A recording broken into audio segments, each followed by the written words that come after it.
So for sisters and clothing, it rains in Paris and in France so much. I always thought that Seattle and London were the raining places, but France rains all of the time. In the summer, there might be a couple of weeks where it's really, really deathly hot and you don't want to get out of the shade because it's so hot, but that's more of the exception. I would say it's pretty rainy all the time, especially in the areas I served in. There'd be weeks and weeks where it rained at least one time a day. And so a must is an umbrella, and you'll probably need to buy a few because you might leave them on the bus, or you might see someone that doesn't have an umbrella and you give them yours. And so always be ready to bring on the rain. A coat. I didn't bring a coat on my mission because I got to the mission in May.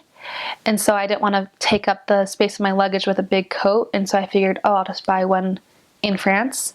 But that kind of backfired because as a missionary, we don't have time just to go shopping, and you don't want to spend your whole P-Day just looking for a coat, and there might not be the right style or the right price or the right texture, and so it just became more stressful than it needed to be.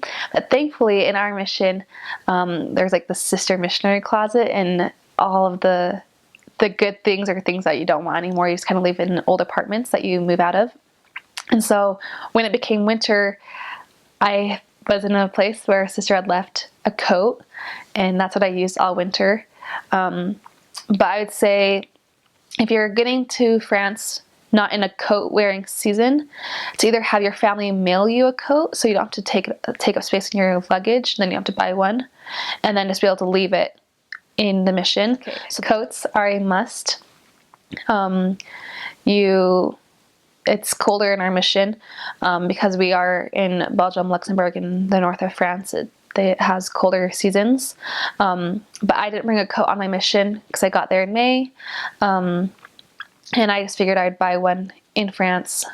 But it just ended up taking too much time to look for a specific coat that was professional but not too nice, that was warm but I could also wear it when it was not as cold, something that would let the rain not seep in.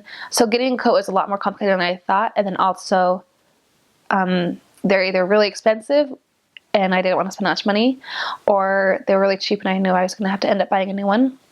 And so in our mission, a lot of the sisters, we would just leave clothes or shoes or handbags in our old apartments when we left to a new city if we weren't going to use them anymore. And so I lucked out with that. The city I was in when it became winter, a sister had left a coat, so that's what I used all winter. And I just left it in that city when I left. So that was really nice. In our mission, both my mission presidents, they just loved the sisters. We were just their daughters. They wanted to protect us. And since they were both French, they really understood French culture. So that's something I know, that's the difference between our mission and the South of France mission. In our mission, sisters, we weren't allowed to teach men or to conduct men. And at first I was really confused because I thought, well, like, let's talk to everyone. Like, why don't we just share the gospel with anyone? And if they're creepy, then we'll just say goodbye. And if they're interested, then we'll keep teaching them. But then I realized it was really for our own safety. And it became really nice because we didn't have to worry about creepy men. And if there were men that came up to us that made us feel uncomfortable, we always just kept the elder's phone number. So in a lot of my cities, we would have our pass-along cards with our phone number and our information, then to also keep a couple for the elders. And if a guy said that he was interested in learning about the gospel, but it kind of gave us this weird vibe, or we just knew that we weren't going to be able to teach him, we would give him our pass-along card, but with the elder's phone number. And so if they were legit and they were really interested in the gospel, then the elders would have someone new to teach. And if not, then the elders can get rid of them for us. Also in our mission, both mission presidents and the leaders in the mission, they really just knew about good places for sisters to be. And so in Versailles, for example, there were parts of our area where sisters were not allowed ever, that if we met someone that was from there, then we would just pass them to the elders. But for me, I spent half my mission being the only set of missionaries in that whole area. There weren't any other sisters, there weren't any other elders. And so that became interesting because I'd gone from Versailles having 6 other elders that if we had a problem, we could just pass them to the elders, or if we were scared or in a sketchy situation, we could just turn to the elders or call the elders. But then when I left that area to being in a really small town, being the only sisters and not having the elders as an option, that kind of changed. But then that made us rely on the members a lot more because we would have to bring the members with us if we taught a man.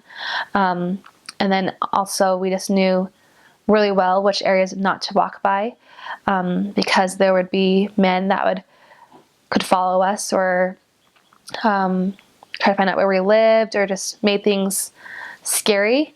But anytime that we ever had any sense of